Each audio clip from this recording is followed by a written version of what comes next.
Muling binanata ni Pangulong Bongbong Marcos ang mga tiwali umanong opisyal na nasa likod ng maanumalyang flood control projects. Hindi raw talaga niya maintindihan kung paanong kinakaya ng ilang opisyal na mambulsa ng pera ng bayan habang lubog sa kahirapan ang maraming Pilipino.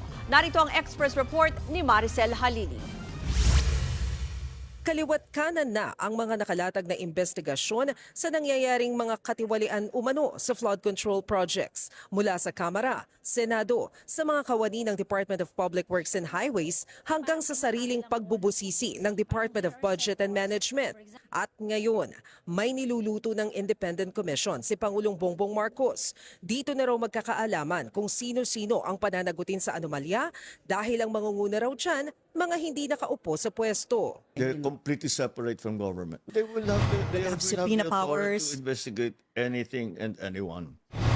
Sa episode 4 ng kanyang podcast, sinabi ng Pangulo na nanggagalaiti siyang isipin kung paanong kinakaya ng ilang opisyal na mambulsa ng kaban ng bayan, lubog sa kahirapan ng bansa. I'm not disheartened, I'm not disappointed. I get very, very angry. How can you do this to people that have worked every day of their lives? Walang ginawa ito kundi magtrabaho. Kukunin nyo pa sa kanila yon para bumili ng Rolls Royce. I'm very upset. No, because I see people having a hard time. And and they don't deserve it. Mabuti mga kumasamang tao yan. Dapat parusahan. Hindi naman eh. Ba't mo paparusahan? Para magpayaman ka? That makes no sense to me.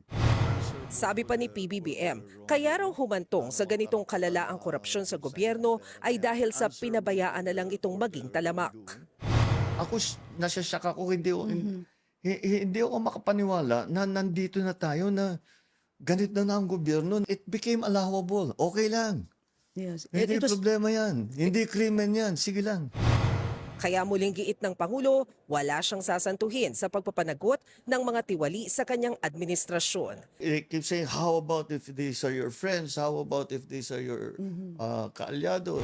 And I said, we're making an omelet. We're going to have to break some eggs. There's just no way around it. Who's more important? Your friend? Your political supporter? To me, it's the Filipino citizen. Nobody is more important than Filipinos. Nagbabalita mula sa Frontline, Maricel Halili, News 5. Mga kapatid, Ruth Cabalco, para sa mabilis na pasada ng mga balitang dapat niyong malaman, mag-follow at mag-subscribe sa social media pages ng News 5.